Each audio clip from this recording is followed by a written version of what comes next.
Olá!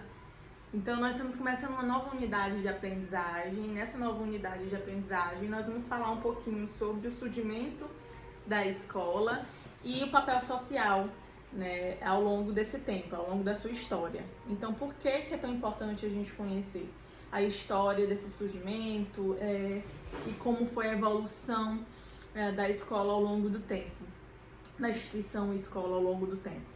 Justamente para a gente poder entender onde chegamos, por que estamos nesse momento com esse sistema e entendendo um pouquinho dessa história, certo? Da nossa história.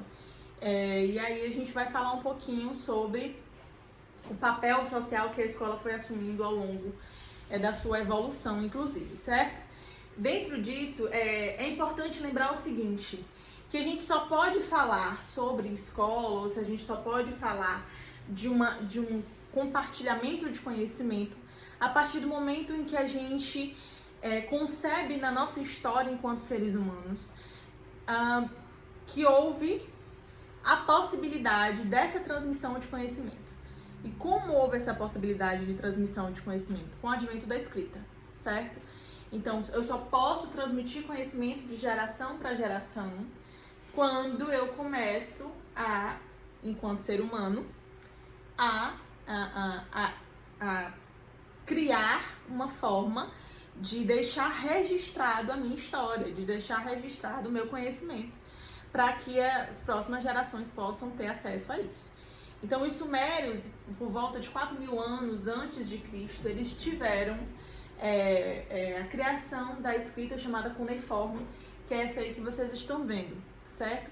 E o conhecimento era passado de pai para filho em casa mesmo, né? Então, através da criação da escrita é que a gente tem a possibilidade de sim ter uma base para o surgimento de espaços em que se pudesse compartilhar esse conhecimento, né? Então, foi super importante esse marco justamente por conta dessa possibilidade de se transmitir conhecimento ao longo da história, ao longo do tempo. Certo? Então a gente começa aí com os sumérios nessa transmissão desse conhecimento, nessa criação da escrita, no caso a escrita cuneiforme. E fazendo uma pausezinha aqui a respeito dessa questão de se transmitir conhecimento, ou de como esse conhecimento era repassado ao longo da nossa história, porque a gente vai ver que ele foi sendo repassado de pai para filho, né? Principalmente para quem tinha... quem não era abastado, quem não era nobre, né? Esse conhecimento continuava sendo repassado em casa, assim como os sumérios fizeram. Mas é importante entender que ao longo da nossa história, o termo escola ele foi inclusive criado por gregos, né? Por quê? Porque foi lá na Grécia em que a gente tem os protótipos de escola, ou seja, lugares que viriam a dar origem ou que viriam inspirar o ser humano a dar origem ao que nós conhecemos hoje como escolas, né? Esses locais de transmissão, de construção de conhecimentos, com divisão de séries, com carteiras, enfim. Na Grécia, os filósofos começaram a criar, na Grécia Antiga, começaram a criar espaços de discussão e de transmissão de conhecimento. Um deles, inclusive, foi Platão. E nesses espaços não havia a ideia de se ter um professor e um aluno, né? Haviam discussões e haviam os filósofos, criadores desses espaços, e haviam os seus discípulos, que inclusive eles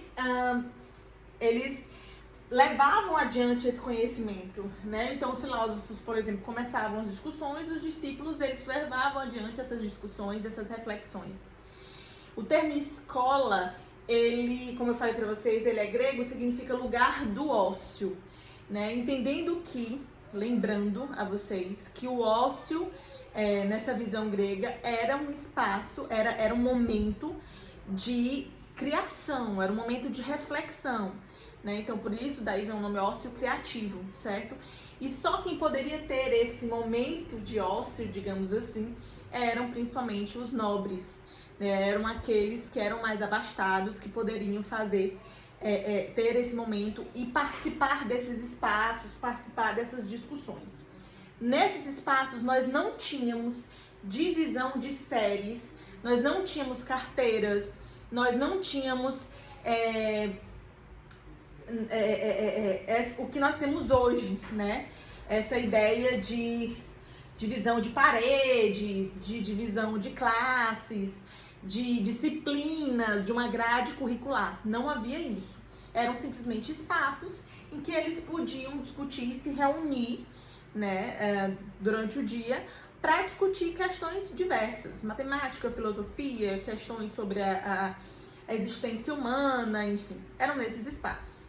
Lembrando que crianças, né, elas não participavam desses espaços. As crianças na Grécia Antiga, elas eram educadas de maneira informal, ou seja, continuava-se a ideia aí de uma educação dentro de casa, enfim, certo? Então, nesses espaços a gente tinha os adultos discutindo a respeito de diversas temáticas possíveis e imagináveis, né, para a época. E aí os filósofos ou seus discípulos, enfim, o que eles faziam sim, havia um ensino para essas crianças, que eu acabei de falar para vocês, e acabei de dizer que era um ensino em casa, né, e aquelas famílias que eram bem abastadas, né, elas contratavam ou elas chamavam esses grandes pensadores para ensinar ou para serem mentores dos seus filhos, certo? Conforme a gente vai ver adiante. E na Europa medieval, esse conhecimento ou essa transmissão de conhecimento, ela era restrita aos membros da igreja e aos poucos nobres adultos. Então vejam que o movimento, né, na Europa era de que o conhecimento ficava restrito a quem tinha dinheiro, certo? A quem tinha status na sociedade na época. Ok? Então a gente tem a Grécia como sendo a grande precursora, mundialmente falando, sobre o que a gente viria a ter como escola posteriormente. Então ela foi na Grécia que nós começamos a ter a criação de espaços ou de lugares que viriam a nos influenciar, o que viriam a ser uma base também para que a gente pudesse pensar em lugares específicos para se transmitir conhecimento. Então foi na Grécia que a gente começou a ter esses protótipos de escola, certo? E aí a gente tem uma das principais, que foi a escola de Platão, em 387 a.C., né? Então na escola de Platão existiam as disciplinas como filosofia, como matemática, né? E eles discutiam como isso, através de questionamentos. Então vejam que não era nada muito bem estabelecido numa grade, num projeto pedagógico, não existia isso, né? Eles, ao longo das discussões, eles começavam a questionar sobre diversos assuntos e isso vinha trazendo mais e mais discussões e vinham construindo conhecimento a partir disso, certo? E esse protótipo de escola de Platão, né, ficava nos jardins de Academos, né, na localidade de Atenas. Inclusive, hoje a gente tem lá as ruínas desse local, certo? Então ainda pode-se contemplar como era esse local, né? Ainda há algumas ruínas, ainda há um legado, né, de construção, ainda há algo que a gente possa conseguir, inclusive, imaginar ali como eram essas discussões, certo? O fundamento dessa escola, como eu já falei para vocês, eram discussões, era o diálogo, né? E o diálogo, ele era visto como um ato que fazia transformar o homem, que fazia produzir esse conhecimento, né? E era um modo de vida, né? Você dialogar, você discutir, né? Esse ato do diálogo eles consideravam super importante para se poder viver, para se poder construir conhecimento e se transmitir. Bom, infelizmente o imperador Justiniano a fechou, né? E aí, se a gente for falar sobre isso historicamente, a gente vai se delongar muito. Mas o imperador Justiniano fechou por questões políticas, enfim. E ela foi destruída, grande parte desse local, né, desse protótipo de escola de Platão, dessa academia de Platão, foi destruída na Primeira Guerra Mitridática de Roma, certo? E aí, como eu falei para vocês, em 343 a.C., a gente tem que as famílias mais ricas pagavam grandes pensadores, grandes filósofos, mentores, né, para ensinarem as suas crianças. Então, o exemplo disso foi Aristóteles, que foi o mentor, foi o preceptor de Alexandre o Grande, que foi o rei da Macedônia, né? Aqui vocês têm uma fala, né, de Alexandre o Grande, dizendo que eu não temeria um grupo de leões conduzidos por uma ovelha, mas eu sempre temeria um rebanho de ovelhas conduzido por um leão.